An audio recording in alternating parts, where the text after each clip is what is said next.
Assalamualaikum warahmatullahi wabarakatuh. Waalaikumsalam warahmatullahi wabarakatuh.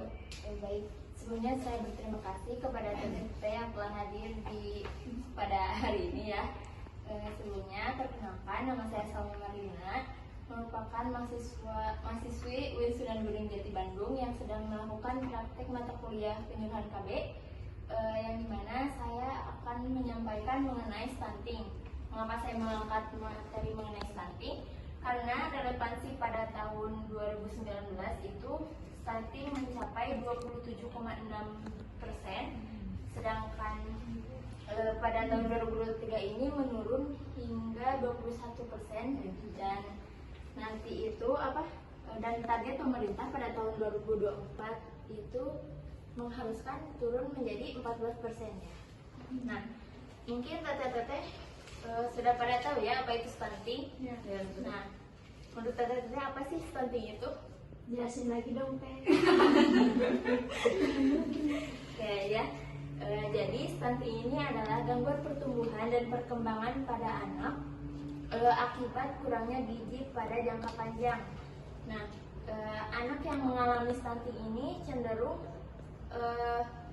memiliki tinggi badan yang lebih rendah dari anak sebayanya gitu. Nah, resiko stunting ini bisa terjadi dari 1000 HPK atau 1000 hari pertama kehidupan, yang dimana dari bertemunya sel telur dengan sel sperma hingga anak berusia 2 tahun gitu. Nah, sudah paham kan? Jadi ditentuin stunting itu sebelum pernikahan harusnya, Atau berpengaruh bakal stunting atau enggaknya itu selama 1000 hari.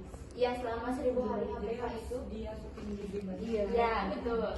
Nah, stunting ini dapat disebabkan oleh malnutrisi pada ibu hamil atau pada ibu menyusui atau anak yang sedang dalam pertumbuhan dan perkembangan gitu.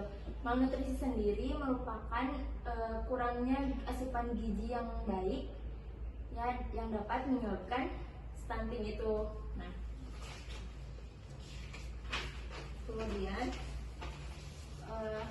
apa sih perbedaan stunting dengan gizi buruk? Teteh udah pada tahu? Belum itu. Mau dijelasin nggak? Kalau stunting nggak bisa dirubah sih, bisa nggak sih? Iya, stunting nggak bisa dirubah. Kalau Karena gizi ada bawaan jadi. iya betul. Nah, jadi perbedaannya itu, kalau stunting ini tumbuhnya ini lebih pendek, kemudian pertumbuhannya melambat, kemudian kalau diukur dari perbandingan tinggi badan dengan usianya itu sangat rendah gitu.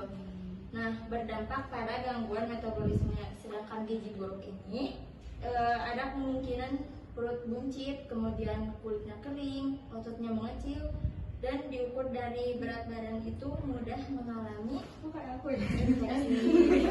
Perut aku buncit. Makan banyak gitu. masa dia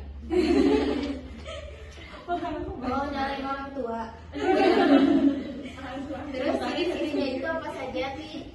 Nih, ciri-cirinya ini ada tumbuh kembangnya yang lambat. Dapat kita bandingkan gitu, anak yang normal dengan anak stunting gitu.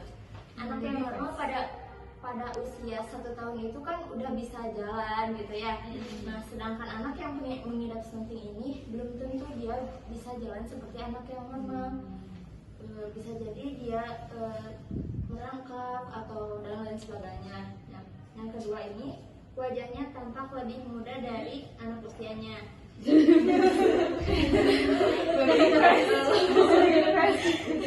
Kemudian berat badan tidak naik, bahkan akan cenderung menurun. Nah, kemudian kemampuan fokus dan memori belajarnya tidak baik. Misalnya ketika anak 2 tahun itu kita panggil, nah si anak itu tuh lama ngeresponnya gitu. Itu beresiko. Kalau lambat ngomong tuh efeknya kenapa itu? Salah berarti. Kayak ada 1 tahun tuh. Iya, itu kemungkinan akan terjadi stunting. Kalau Kalau masih ngomong. lambat ngomong kan kayak Iya, lambat kayak ngomong. tetangga aku tuh kan ada umur 1 tahun. Belum Jadi bisa ngomong. karena mungkin nggak dari efek dikasih HP dulu sama ibunya terus diturunin. Iya, itu bisa ngaruh kayaknya. Kalau belum lancar itu kan juga sakit. sama seperti ini, kemungkinan dia sedang mengalami stunting. Proses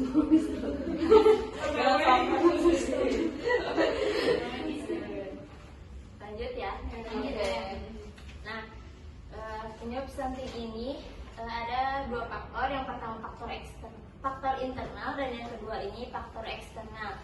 Yang dimana faktor internal ini disebabkan oleh kurangnya gizi kronis selama masa kehamilan atau kurangnya asupan energi yang berasal dari zat gizi makro, yaitu dari karbohidrat, protein maupun lemak gitu. Kemudian kalau faktor eksternalnya itu dipengaruhi oleh kondisi lingkungan dan ekonominya, yang dimana faktor ekonomi dan lingkungannya itu buruk, kemudian sanitasi kurang baik dan lain sebagainya gitu. Nah, terus ini belum. Terus menurut teteh remaja bisa mengalami stunting nggak sih? Bisa. Kenapa? Coba aja. Karena apa ya? Karena dari awal pas lahir mungkin belum ibunya Mungkin gara-gara ini teh faktor makanan. banyak pikiran deh kayaknya. Ya. Faktor makan juga bisa kan teh? Pada saat ibunya hamil. Ya, Saat kita deh saat putus cinta. Bahasa imam. Gak kayaknya faktor makanan dianya nggak bagus gitu. Iya. Dibanding ibunya gitu. Emang kan salah. Ya, bisa disalahin ya. Nah, proposal remaja ini sebenarnya bisa beresiko stunting. Kenapa? Karena stunting yang terjadi pada masa balitanya ini kemungkinan besar akan terjadi pada masa remajanya juga. Mengapa? Karena benar yang tadi teteh sampaikan, karena makanannya yang kurang baik dan lain sebagainya gitu. Nah, kemudian pencegahan stunting ini apa aja sih? Yang pertama itu minum TTD 1 tablet per minggu. Ada yang tahu TTD itu apa? Tablet tambah darah yang waktu sekolahnya suka dikasih sama PMR. Nah, iya. Nah, kenapa nggak ada? Sekarang teteh bisa beli di apotek terdekat, bisa ada. Nah, Sama bilang ya. mengapa? Karena ini selain menambah darah, TTD juga ini bisa mencegah dari timbulnya stunting. Kemudian menerapkan pola makan sesuai dengan pedoman gizi seimbang, dan yang terakhir yaitu melakukan olahraga. Jadi sore ini olahraga. Ayo berolahraga.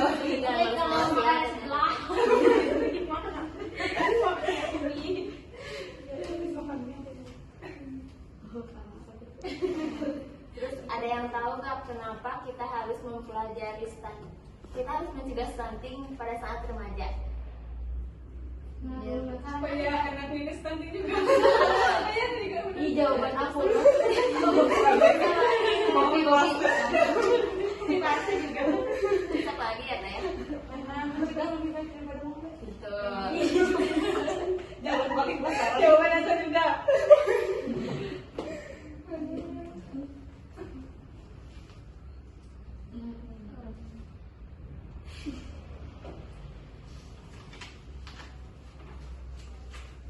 Terus apa lagi Teh? Ada lagi nggak? Apa ya?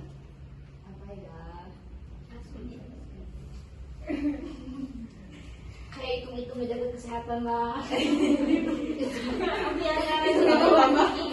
Jadi kan remaja itu kan calon ibu yang hebat ya gitu ya Teh. Amin.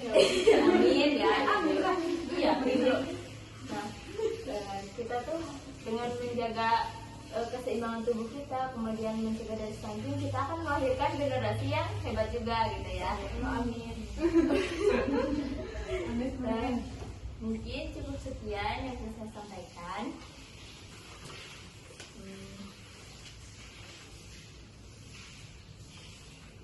Mungkin dari PT-PT ada yang ditanyakan?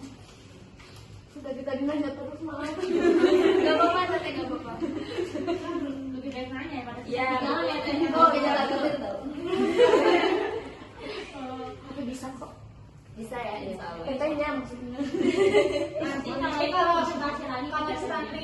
ada obatnya nggak kalau bisa diperbaiki gitu atau enggak?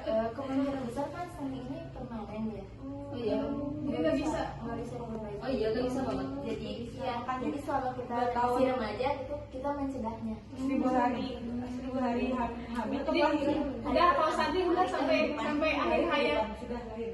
Iya, enggak dari dalam kandungan hingga umur 2 tahun. 1000 hari hamil tuh menentukan banget masa depan nanti. Berarti kalau udah stunting sampai matinya juga stunting.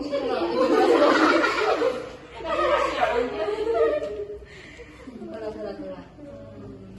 1000 hari dari lahir sampai anak umur 2 tahun. Iya, Itu proses sangat pencegahannya. Oh enggak, sangat beresiko. Sangat beresiko. 1000 hari. Ya apa yang kita makan tergantung anaknya nanti kayak Itu gimana. 2 tahun.